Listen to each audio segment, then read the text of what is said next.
Seja bem-vindo ao canal católico A Palavra de Vida.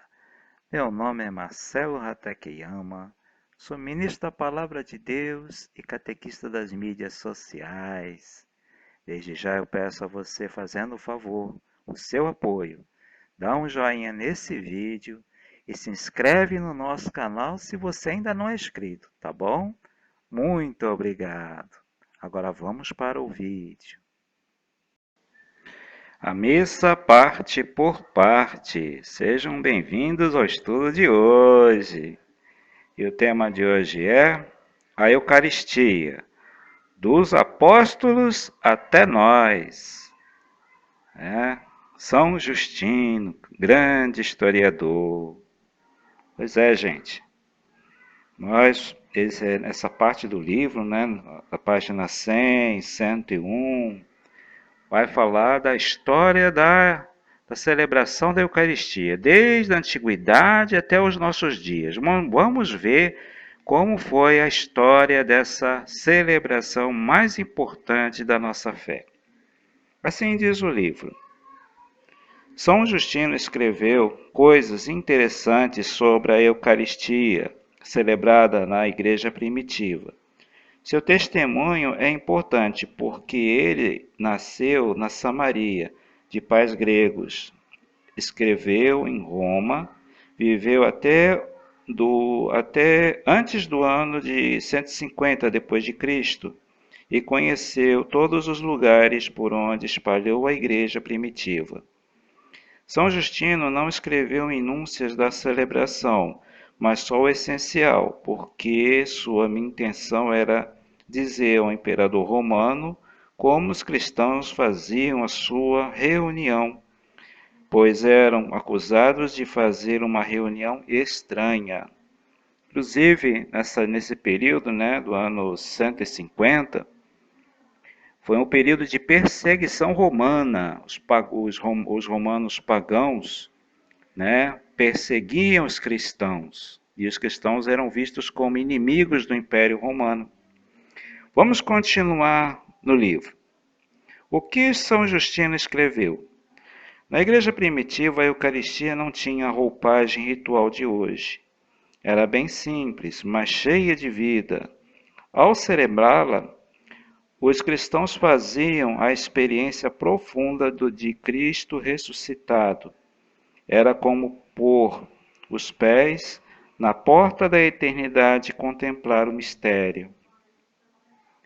Nos escritos de São Justino aparecem as 6 partes principais da celebração eucarística: a assembleia celebrativa, a proclamação da palavra de Deus, a homilia, a oração dos fiéis, o beijo da paz, a anáfora ou oração eucarística. Vejamos como ele escreveu. Vamos ver, parte por parte. Assembleia. São Justino escreveu no dia que se chama do Sol. Celebra-se uma reunião de todos os que habitam as cidades e nas roças. Aí aparece uma reunião celebrada no dia do Sol, que é o domingo. Trata-se de uma assembleia celebrativa. A palavra de Deus. Ele diz que os cristãos proclamam os escritos dos profetas ou as lembranças dos apóstolos. Temos a palavra de Deus que não era simplesmente lida, mas proclamada com fé. Era a história da salvação, vivida e testemunhada com fatos. Homilia. São Justino diz: terminada a leitura, o presidente faz a exortação. É a homilia onde se colocava a experiência da palavra de Deus, sem moralismos. Sempre foi feita pelo presidente. Oração dos fiéis. São Justino escreveu: depois nos levantamos e elevamos todos juntos as nossas orações, Nos levantamos e todos juntos elevamos as nossas orações. Chama-se oração dos fiéis porque era feita pelos batizados, não pelos catecúmenos. Catecúmenos é aqueles que são estão se preparando para o batismo, né? Continuemos. Era uma assembleia que intercedia por toda a comunidade. Beijo da paz. Diz São Justino, terminada a oração, trocamo-nos uns aos outros o beijo da paz. Para eles tinham muito sentido, pois formavam uma comunidade de irmãos. E a saudação bíblica mencionada na carta de São Paulo. E a hora certa é realmente após a oração e não antes da comunhão, como fazemos hoje, né? Anáfora.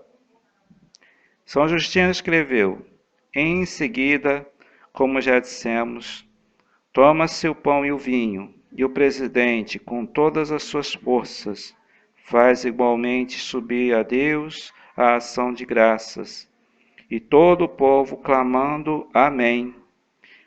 É a anáfora ou oração eucarística. Na igreja primitiva, o presidente, inspirado por Deus, criava a oração na hora. Depois foi feito o cânon, ou fórmula fixa, para evitar abusos de improvisações. De fato, a oração eucarística é uma exultante ação de graças, seguida da comunhão.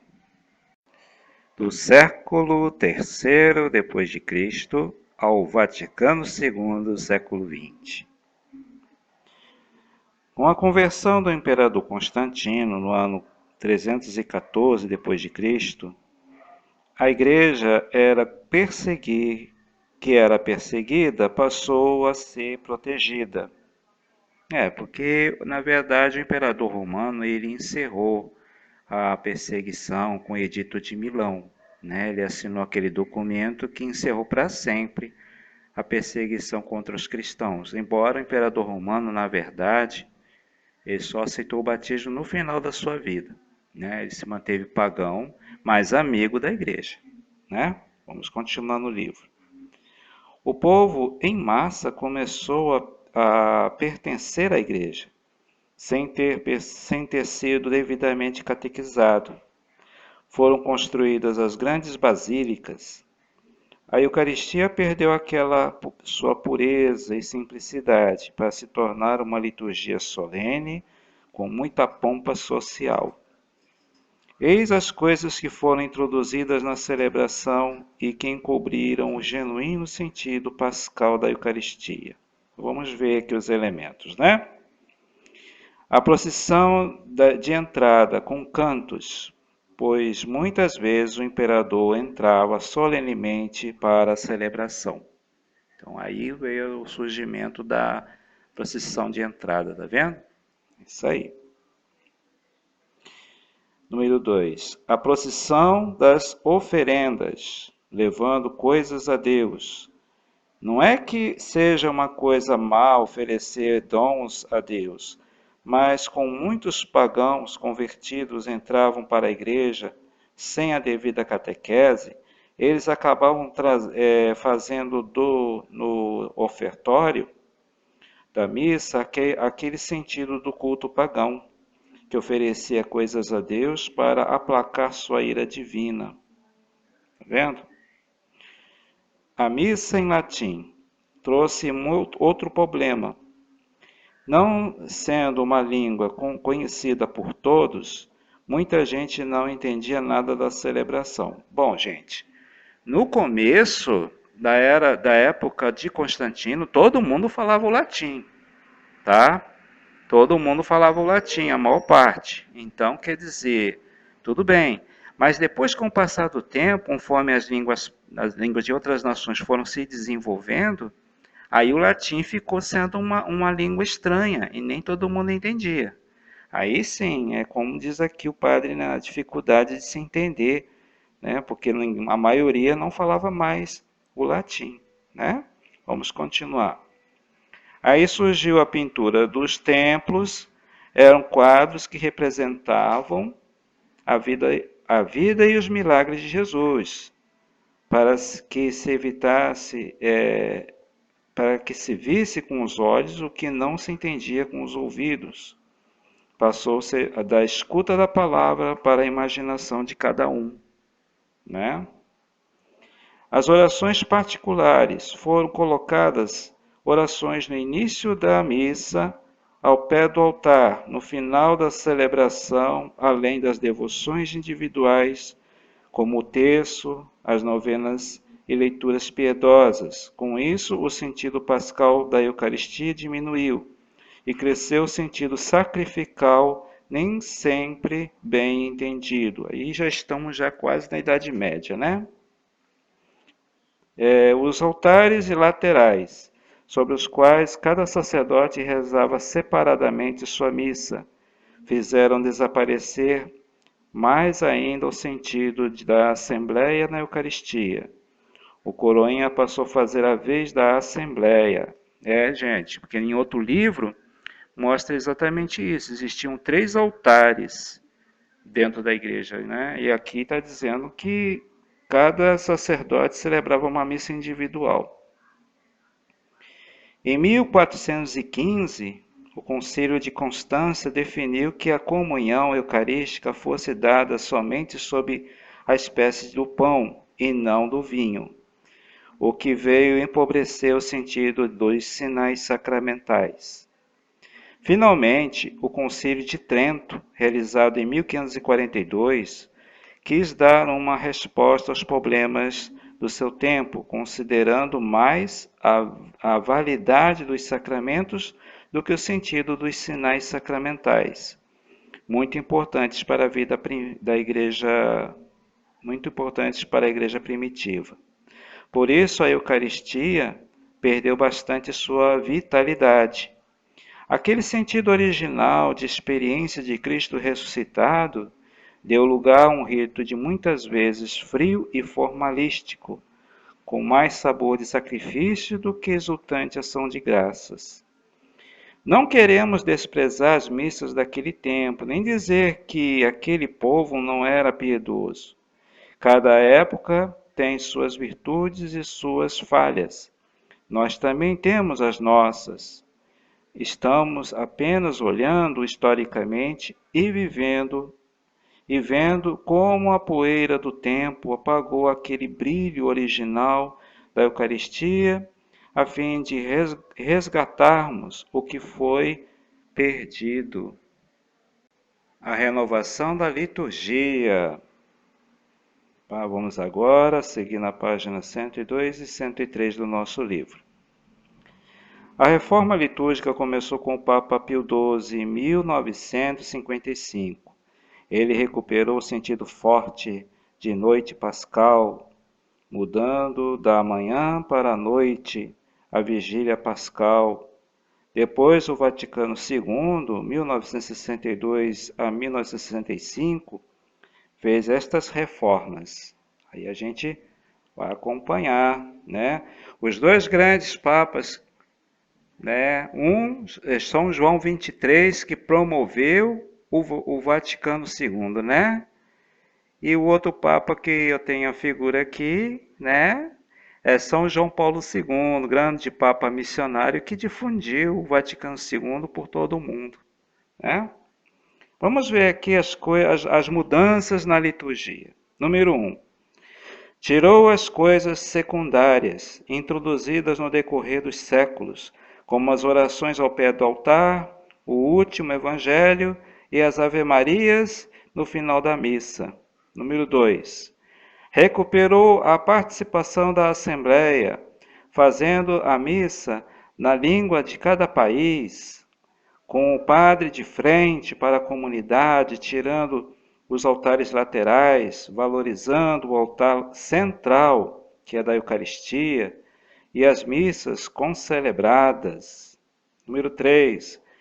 Resgatou alguns sinais, como a comunhão sob as 2 espécies, em circunstâncias especiais. Nas comunidades neocatecumenais, né, que quer dizer comunidades onde os adultos se preparam para o batismo, né, todos comum com o pão e o vinho. Tá vendo? Número 4. Deu mais importância à celebração eucarística do que à bênção com o Santíssimo sacramento e as orações diante do sacrário. Número 5. Igualmente instituiu a comunhão dentro da missa, deixando a comunhão fora da missa para os doentes. Número 6. Resgatou o abraço da paz, embora não tenha ainda alcançado o sentido original, porque os participantes da missa não formam verdadeira comunidade. Ainda estamos caminhando ainda, né, gente? E aumentar mais os laços de amizade, fraternidade entre nós, né? Número 7. Introduziu a oração dos fiéis e procurou tirar da missa as devoções e orações paralelas, como o terço, as novenas e as leituras piedosas. Muito obrigado a você que assistiu esse vídeo até o final. Se você ainda não deu o joinha nesse vídeo, por favor, dá um joinha nesse vídeo, tá? E se inscreve no nosso canal se você ainda não é inscrito. Muito obrigado. Até o próximo vídeo, gente. Louvado seja nosso Senhor Jesus Cristo. Para sempre seja louvado.